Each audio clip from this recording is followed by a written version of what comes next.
Alhamdulillahirrahmanirrahim. Assalamualaikum warahmatullahi wabarakatuh. Selamat malam sobat-sobatku, dimanapun kalian berada, sobat Papatola. Selamat pagi, siang, sore, malam bagi kalian yang nonton video ini kapanpun nanti. Alhamdulillah, kita bersyukur kepada Allah Subhanahu Wa Taala, pada Tuhan yang Maha Esa, di mana pada pertandingan tadi Indonesia berhasil mengalahkan Vietnam dengan skor 1-0 di kandang kita ya, di GBK, di leg pertama kualifikasi Piala Dunia di grup F. Alhamdulillah, itu dulu ya. Kita bersyukur dulu Indonesia bisa meraih kemenangan untuk menjaga peluang kita, menjaga nafas kita di kualifikasi ini agar tetap bisa eksis dan terus berjalan sesuai dengan yang kita harapkan ya, terus menuju kualifikasi ronde ketiga ya, yang dimana di situ nanti akan mulai diperebutkan tiket menuju ke Piala Dunia. Alhamdulillah sobat, dan kita mencoba mengupas ya di babak pertama dan babak kedua pertandingan Indonesia versus Vietnam, di mana euforia pertandingan dalam seminggu ini luar biasa. Bagaimana semangat fanatisme para pendukung Garuda di media sosial, di surat kabar, di media televisi, luar biasa warawiri ya, semua memberikan dukungan. Apalagi dengan pemberitaan-pemberitaan pemain-pemain naturalisasi kita yang begitu luar biasa. Oke, kita mulai. Seperti kebiasaan Sintayong bawa strategi bermain dengan menerapkan skema dan line up pemain betul-betul di luar dugaan. Ini memang luar biasa ya. Semenjak kita mengenal Sintayong masuk ke Indonesia menangani timnas berbagai kelompok umur maupun senior, selalu saja line up menjadi sesuatu yang menarik untuk diteliti ya. Karena memang kita selalu akan ada kejutan. Kita tahu bahwa di babak pertama Indonesia memainkan skema atau formasi 4-4-2. Penjaga gawang ada Adi Satrio. Wow, ini kejutan kan? Karena kita merasa posisi itu pasti akan dipegang oleh Nadeo. Namun ternyata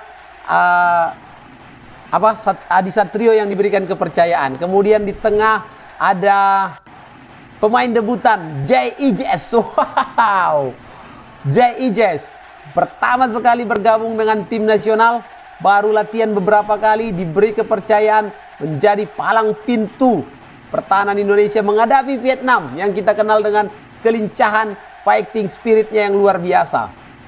Kemudian ada Cho Aon ya, Cho Aon.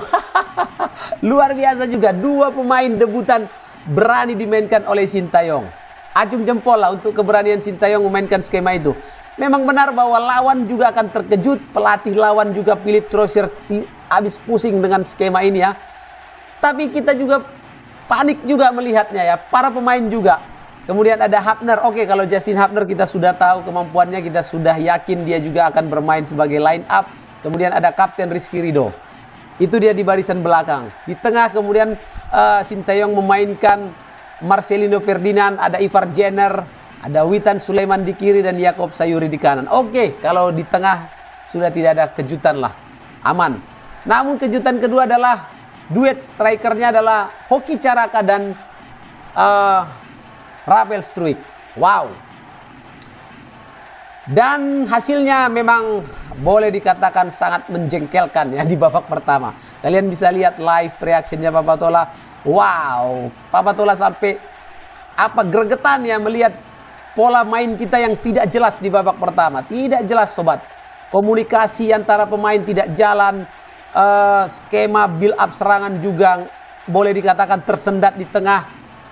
Dan paling parah juga permainan koordinasi antara Nathan Choan ya, Nathan Choan dan Hapner juga kurang bagus. Kalau ini boleh saya katakan komunikasi sebenarnya ya, di samping jam bermain bersama yang tentu masih sangat minim. Namun kejutannya adalah Jay Ijes rancak bana. Jay Ijes oke punya, apalagi di babak kedua. Tapi kita kupas dulu babak pertama ya. Saya yakin bahwa Vietnam di babak pertama tampil dengan beban yang sangat berat sekali. Melihat begitu riuhnya Gelora Bung Karno, melihat begitu mewahnya skuad tim Indonesia, pasti di dalam hati kecil mereka ada rasa minder dan juga rasa tidak percaya diri. Namun begitu 10 menit permainan dimulai, Indonesia ternyata tidak mampu memainkan dominasi di pertandingan itu, muncullah kepercayaan diri para pemain Vietnam. Mereka kemudian berani untuk membuka ruang lebih lebar, melakukan serangan dari sayap, membongkar pertahanan dari tengah, dan sesekali berani beradu body, cas ya, beradu keras, mulai keluar ke Vietnamannya. Wow, ini luar biasa bagi pemain-pemain Vietnam ya. Dan ini yang mungkin dimainkan oleh Philipp Trosier di babak pertama. Indonesia ada kepanikan di babak pertama, sobat. Tidak bisa dipungkiri. Walaupun kita punya peluang dari Rafael Struijk, namun tendangannya masih lemah. Saya heran dengan pemain ini. Di babak kedua juga dia punya peluang, tendangannya sangat lemah sekali, sobatku. Hoki Caraka nyaris tidak menunjukkan kontribusi di barisan depan dan tidak punya kemampuan untuk mengobrak-abrik pertahanan Vietnam. Ya, boleh dikatakan minim kontribusi lah. Yang agak berkelas, bukan berkelas ya, belum keluar maksimal tapi sudah memberikan kontribusi memang ada Ferdinand ya, Marcelino Ferdinand. Yakob Sayuri juga bagus sekali, dia melakukan 1-2 ya. Ada serangan yang dibangun oleh Yakob Sayuri, namun sayang bola umpan datarnya pada saat itu bisa diintercept oleh pemain Vietnam, sehingga kita nyaris gagal untuk mendapatkan gol di babak pertama. Tidak ada serangan yang luar biasa yang dibangun Indonesia di babak pertama.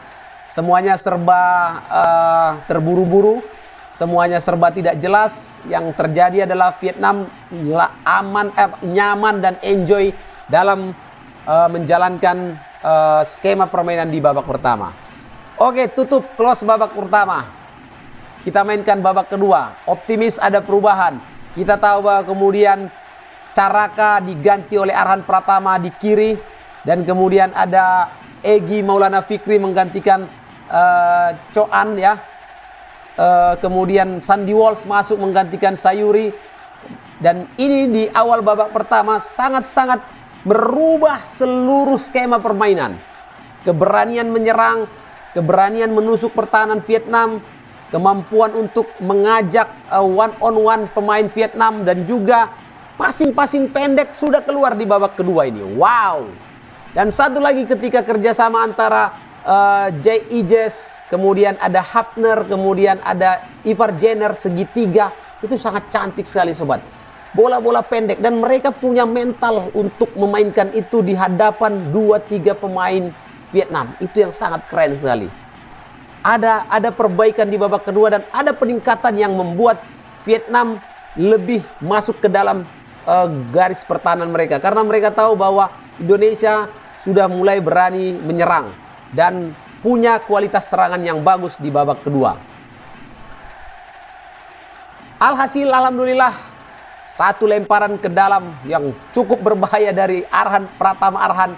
Kemudian ada Rizky Ridho melompat untuk mencoba menyambut umpan tersebut, namun sayang tidak dapat, dan bola mengarah kepada pemain nomor 3 Vietnam, dan dia tidak bisa mengontrol bola dengan sempurna sehingga bola lepas dan menuju ke arah Egy Maulana Fikri. Dan alhamdulillah kita mengucapkan syukur ya, Egy dengan tenang menceploskan bola ke gawang Vietnam dan merubah skor 1-0 untuk Indonesia. Yes, itu dia. Egy Maulana Fikri, mentalitas berbicara. Sejak menit gol itu Indonesia mulai semakin berani ya, untuk berani bermain cepat, agresif, build up serangannya juga cepat. Namun finishing saya bilang, beberapa kali finishing kita, ada beberapa peluang, ada peluang Jaijes, ada peluang Marcelino Ferdinand, ada juga peluangnya siapa tadi itu, Kambuaya masuk ya, Ricky Kambuaya masuk menggantikan Rizky Ridho, dan ini semakin memperkuat daya serang Indonesia, karena kemudian Kambuaya kan kita tahu bahwa dia juga sangat agresif membantu serangan. Dan sayangnya, kenapa Ramadan Sananta baru dimasukkan di menit 85, coach? Ada apa? Sampai sebelum peluang terakhirnya Rafael Struijk yang begitu lemah tendangannya itu, barulah kemudian diganti oleh Ramadan Sananta.